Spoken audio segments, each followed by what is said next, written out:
La troisième intervenante, après ces deux premières brillantes conférences, la troisième intervenante est Valérie Bugeaud, juriste, qui va nous parler des banques internationales contre les États, un sujet qui nous concerne tous. Bonjour à tous, merci donc d'être venus pour cette matinée de conférence.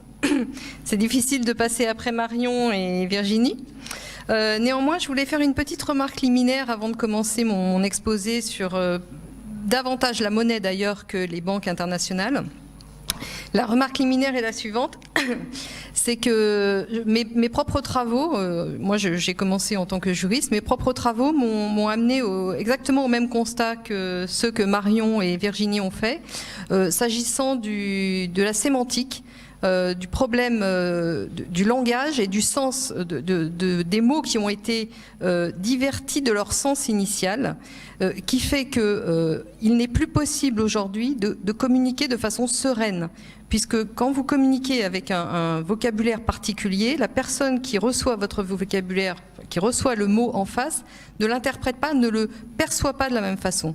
Donc on est dans un problème fondamental de sens.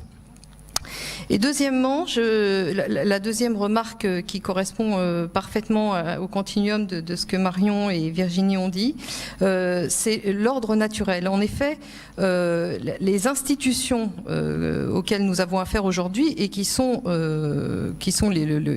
une histoire, ces institutions-là sont, à côté du langage perverti, aussi une perversion de l'ordre naturel du regroupement humain. Parce que vous allez voir, j'en parlerai tout à l'heure, mais en particulier savoir ce qu'est la notion de politique et d'État. Pardon, et d'État, la politique autant que l'État ont été tout à fait pervertis de leur sens initial. Alors pour commencer sur cette question monétaire, je voulais commencer par dire que une analyse de la question monétaire permet très rapidement d'atteindre la question essentielle de la souveraineté, et celle-ci est liée à la notion d'État. Et ce à quoi nous avons assisté les 300 dernières années, ça peut même remonter un peu avant, c'est à une privatisation de la monnaie. Et cette privatisation de la monnaie est la cause première de la perte de souveraineté de l'État, car celui qui finance est toujours en position de force par rapport à celui qui reçoit, qui a besoin d'être financé. Cause première de cette dégradation politique, la privatisation de la monnaie n'est néanmoins pas la seule cause, de la déchéance étatique, qui répond à une chaîne de causalité, elle-même de nature institutionnelle. Donc, je vous propose de distinguer les deux étapes essentielles de la privatisation de la monnaie avant de considérer pourquoi et comment cette privatisation a pris le contrôle du phénomène politique. Alors, si l'État a peu à peu perdu toute consistance politique, c'est essentiellement dû à l'accaparement par les orfèvres, qui étaient à la fois des banquiers et des commerçants, des richesses au niveau national, puis international. Cet accaparement s'est fait à la faveur de deux phénomènes. Le premier, c'est l'installation progressive d'une confusion dans la compréhension même du phénomène monétaire. Et le deuxième élément, c'est l'instauration du concept de banque centrale, qui a permis aux banquiers privés de contrôler de façon centralisée les masses monétaires en circulation. Alors, la distorsion dans la compréhension du phénomène monétaire est due à une confusion, sinon créée, du moins entretenue par les banquiers commerciants, entre l'institution monétaire et le vecteur de la monnaie, étant précisé que le vecteur de la monnaie peut être matériel ou immatériel, peut être dématérialisé également. Alors que la monnaie était conçue comme une institution politique chargée de favoriser la circulation des biens et services, sa conception a peu à peu dérivé en une conception purement matérialiste, consistant à assimiler la fonction monétaire à son vecteur matériel. Le vecteur matériel de la monnaie a été historiquement l'or et l'argent. Cette confusion a été réalisée à la faveur de la conjonction de la pratique quotidienne des orfèvres, qui, je l'ai dit, étaient à la fois banquiers et commerçants, et de l'intervention de la papauté, qui historiquement s'est prononcée contre le droit de seigneuriage des princes et pour une assimilation de la valeur de la monnaie à son poids de métal précieux. Il s'agissait de faire passer l'idée selon laquelle la monnaie était par nature indépendante du pouvoir politique. Cette conception a a perduré dans le temps et a eu des effets secondaires qui ont été néfastes. Initialement prévus pour limiter le pouvoir des princes, les effets ont été bien au-delà. Alors la seconde atteinte au pouvoir politique par les banquiers commerçants a été introduite par l'apparition du phénomène nouveau appelé banque centrale. Ces institutions sont nées sous le signe de l'imposture. Présentées comme des banques d'État, elles disposaient à ce titre de la garantie de l'État, c'est-à-dire des contribuables, alors que les capitaux restaient dans des mains privées. L'appropriation par des intérêts privés est le vice initial du concept de banque centrale. C'est ainsi que les banques d'Angleterre, de France, la Fed, la BRI, Banque des règlements internationaux, le système européen des banques centrales, décidé par le traité de Maastricht en 92, reflètent tout un désengagement des instances politiques de l'État dans la gestion centralisée des masses monétaires en circulation. Alors aujourd'hui, la distinction institutionnelle fallacieuse entre gestion monétaire et gestion politique est entrée dans l'inconscient collectif comme une normalité. Tout le monde estime normal que les banques centrales soient indépendantes du pouvoir politique. Personne ne se pose plus la question de savoir indépendante vis-à-vis de qui et surtout pourquoi.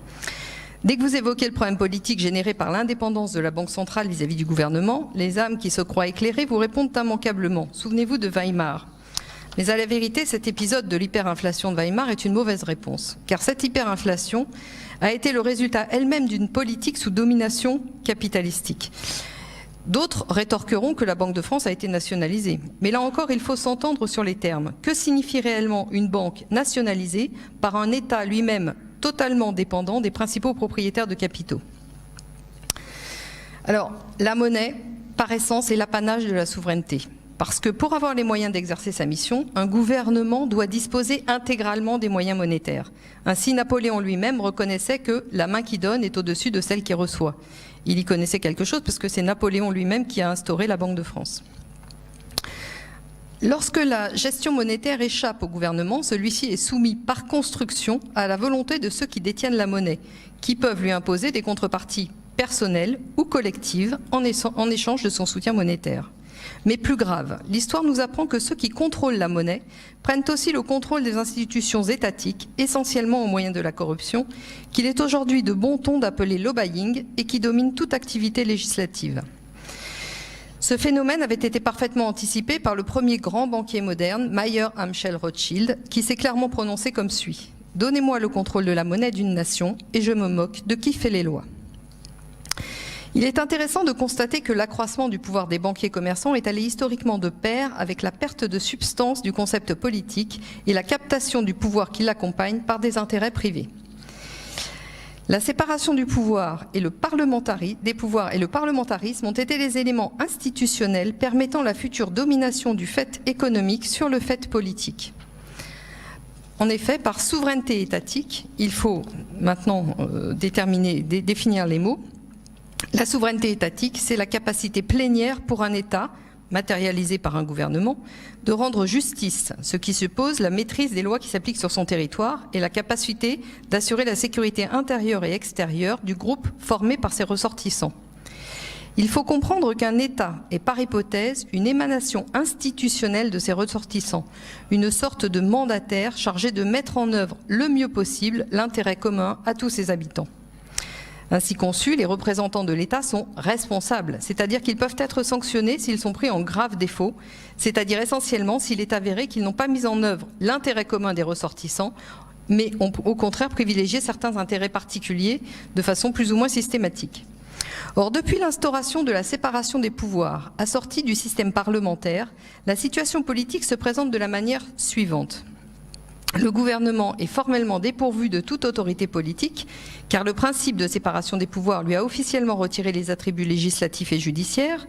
Il est par ailleurs dépourvu de toute capacité décisionnelle de long terme qui appartient structurellement aux partis politiques et aux hauts fonctionnaires inamovibles. Donc je vous propose d'analyser le problème politique généré par le principe de séparation des pouvoirs et nous verrons dans un second temps celui généré par le parlementarisme. Alors, la séparation des pouvoirs est à tort présentée comme une limitation du pouvoir. En réalité, il s'agit d'une dissolution du pouvoir. Car le pouvoir politique consiste par essence, et là nous revenons à la sémantique, à organiser la vie de la cité. Il ne peut s'entendre donc que d'un pouvoir capable de rendre la justice, ce qui suppose la maîtrise entière des règles qui s'appliquent sur son territoire, et d'assurer la sécurité de ses ressortissants. Ainsi compris, le pouvoir politique a pour fonction essentielle de gérer les intérêts antagonistes qui peuvent exister dans une société déterminée, dans le sens bien compris de l'intérêt commun à tous ses membres. La séparation des pouvoirs, en imposant un séquençage du pouvoir entre différents organismes prétendument indépendants, législatifs, exécutifs et judiciaires, a opéré une véritable dissolution du pouvoir politique, car ce dernier perdait de facto les moyens concrets d'exercer le pouvoir souverainement, c'est-à-dire en pleine capacité et en pleine responsabilité.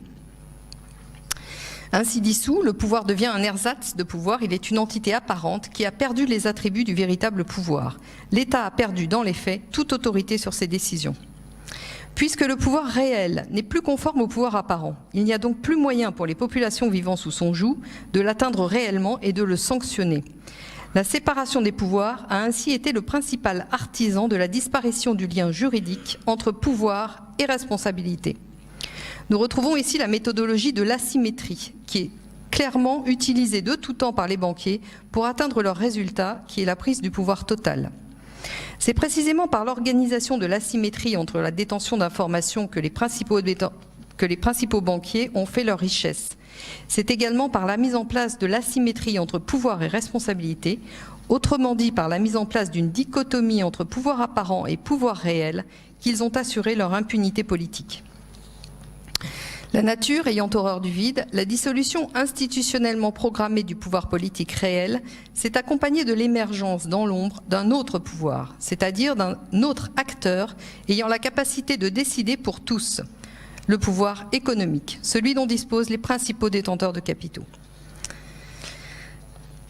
Maintenant, je vous propose d'analyser le problème politique généré par le régime représentatif qui est le régime parlementaire. Donc l'institution du régime parlementaire a pour conséquence directe que le gouvernement, devenu pouvoir exécutif, ainsi que le pouvoir dit législatif, sont en réalité dépendants des partis politiques. Or, les partis politiques ne sont réellement responsables que devant les instances qui les financent, les apporteurs de capitaux, qui feront fonctionner la machine à élection. Au surplus, l'alternance permanente des partis politiques au pouvoir, liée au système dit représentatif, est par essence incompatible avec la pérennité du pouvoir politique nécessitée par des prises de décision de long terme, voire très long terme. Ces dernières sont donc captées par les hauts fonctionnaires inamovibles et formatées dans des écoles de pouvoir. S'agissant du pouvoir de faire les lois, il faut comprendre que la mise en œuvre concrète du pouvoir législatif par un organisme dédié, le Parlement, est à plus d'un titre une imposture. D'une part, un État n'a nul besoin d'un organisme dont la seule fonction est de créer des lois. L'existence même d'une telle institution est le gage sur le long terme d'une profusion de textes qui fatalement générera une insécurité juridique endémique, nuisible aux ressortissants de l'État. D'autre part, la démocratie dite représentative mise en œuvre par l'intermédiaire d'un Parlement est l'antithèse exacte du principe démocratique.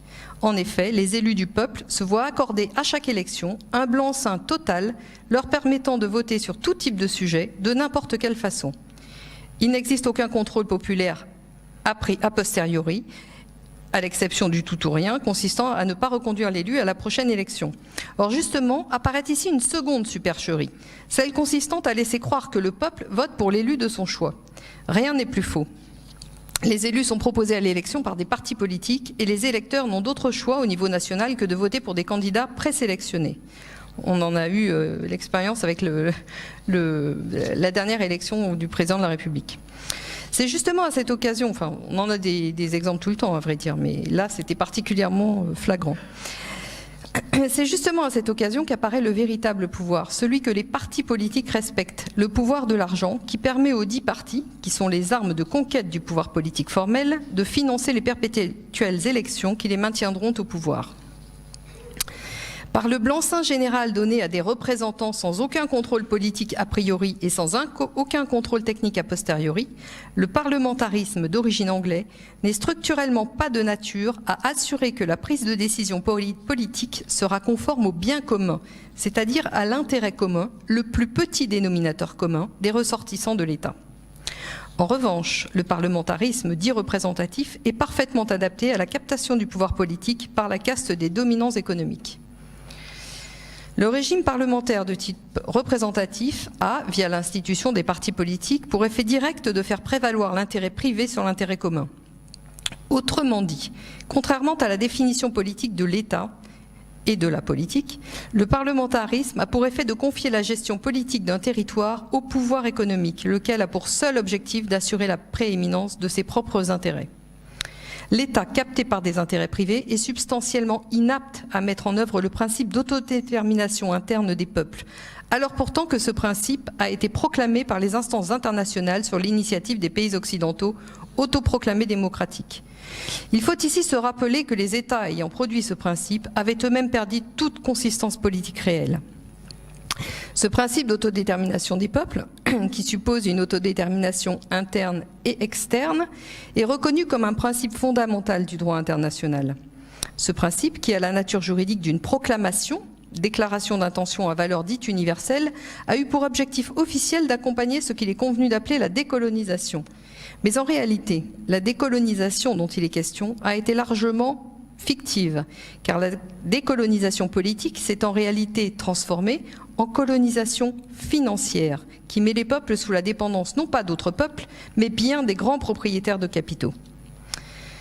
Ici encore, nous sommes en pleine hypocrisie qui prend la forme d'une imposture institutionnelle. L'imposture institutionnelle nationale, propre aux pays occidentaux, a eu au fait de s'étendre en imposture institutionnelle au niveau international.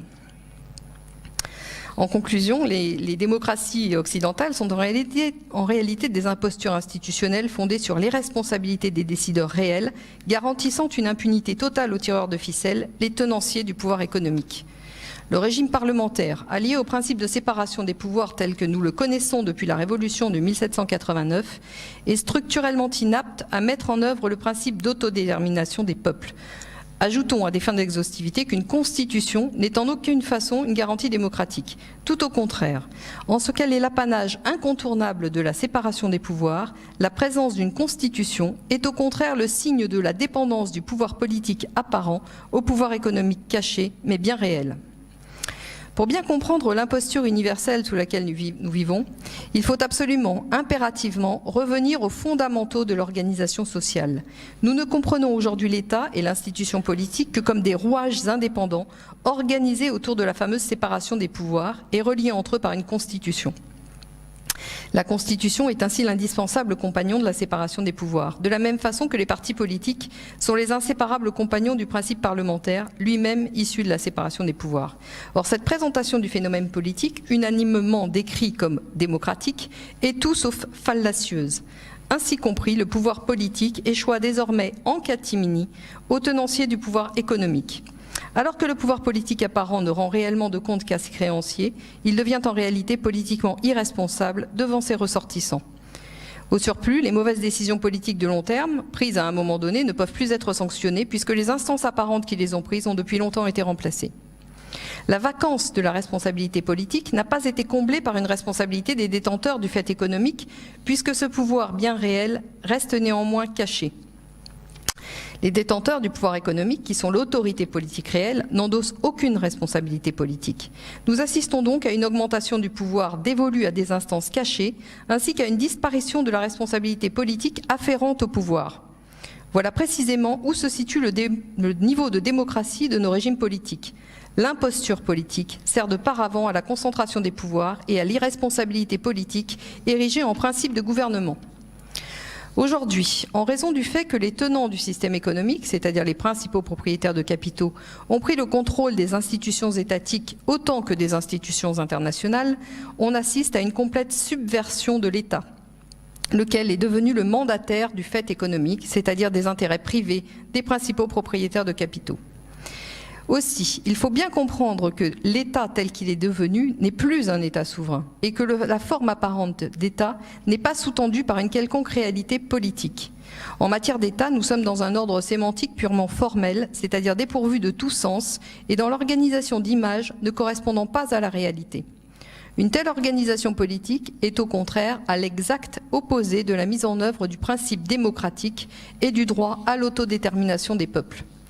Par extension, les institutions politiques de tous les pays ayant suivi le même processus institutionnel, séparation des pouvoirs et régime parlementaire, ne sont structurellement pas aptes à respecter le droit des peuples à disposer d'eux-mêmes, qui est pourtant l'essence du principe démocratique. Le retour d'un véritable pouvoir politique s'accompagne d'une réorganisation institutionnelle de l'État et ne nécessite pas de constitution, puisqu'il n'y a aucune utilité à organiser les relations entre des entités politiques distinctes, celles-ci étant à nouveau réunies en un pouvoir politique réel. Le pouvoir politique s'entend d'un pouvoir responsable de son mandat consistant à protéger l'intérêt commun à tous ses membres.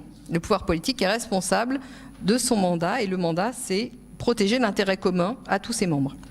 L'État a historiquement et conceptuellement une seule fonction politique, celle de faire respecter le plus petit dénominateur commun à tous ses membres. Ce respect de l'intérêt commun ramène l'État à sa juste valeur, celle de faire respecter un ordre naturel. L'instauration d'une véritable démocratie passe de façon mécanique et systémique par la réinitialisation de l'organisation politique. La réalité du principe proclamé de l'autodétermination interne des peuples ne pourra effectivement être mise en œuvre qu'à la faveur de l'abandon de la séparation des pouvoirs et du régime parlementaire. Les institutions réellement démocratiques devront prendre la forme du mandat impératif, lequel ne pourra effectivement être mis en œuvre que par un retour à une organisation sociale de nature thématique sous la forme de corps intermédiaires. Cette nouvelle organisation sociale rétablira le principe juridique de la responsabilité politique des décideurs catégoriels et permettra le retour du pouvoir politique, qui est de faire respecter un équilibre entre les positions antagonistes des uns et des autres, en un mot, de rendre la justice. Le système politique des corps intermédiaires est d'un point de vue fonctionnel de nature à instaurer de façon pérenne et viable le principe démocratique, compris comme étant la capacité d'un peuple à disposer de lui-même. Je vais finir par un tout petit récapitulatif qui consiste à expliquer que la confiscation du pouvoir monétaire par les banquiers a eu pour conséquence une érosion progressive du pouvoir politique. Cette érosion s'est faite par strates successives, les premières d'entre elles ayant été l'organisation politique des États autour des concepts frauduleux de séparation des pouvoirs et de régime parlementaire. Ces modifications institutionnelles actées, la voie a été libérée pour le lobbying, c'est-à-dire la confiscation du pouvoir législatif par les principaux détenteurs de capitaux. Les banquiers ont ainsi été à l'origine du développement du système des capitaux autour de l'organisation de leur anonymat qui a lui-même permis l'accaparement des biens tangibles. Il faut bien comprendre que l'anonymat des capitaux a été le moyen institutionnel utilisé par ces principaux détenteurs, pour accaparer en toute discrétion les biens matériels tangibles. Un tel niveau de concentration des richesses a été à la fois la cause et la conséquence de l'accentuation de la dégradation du concept politique d'État, c'est-à-dire de la perte de substance de ce dernier. Je vous remercie.